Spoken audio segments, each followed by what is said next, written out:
اس پر یقین رکھو کہ اللہ ایک ہے اور اس کا کوئی شریک نہیں۔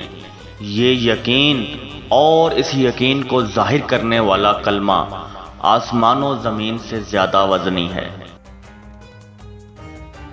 لوگوں کو توحید کی تعلیم دو تاکہ فلاح پاؤ۔ کلمہ توحید کے ساتھ سبحان اللہ و بحمدہ پڑھتے رہو۔ ظلم اور غرور کی سزا اسی دنیا میں ضرور مل جاتی ہے۔ اللہ تعالیٰ کی عبادت کرو اور خدا ترسی کے قانون پر عمل کرو۔ بری صحبت زہر سے بھی زیادہ قاتل ہے، اس سے بچو۔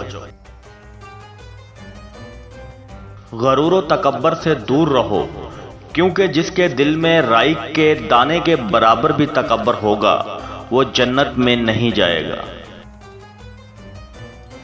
اللہ تعالیٰ کے ساتھ کسی کو شریک نہ ٹھہراؤ۔ خدا سے ڈرو اور اس کی اطاعت کرو۔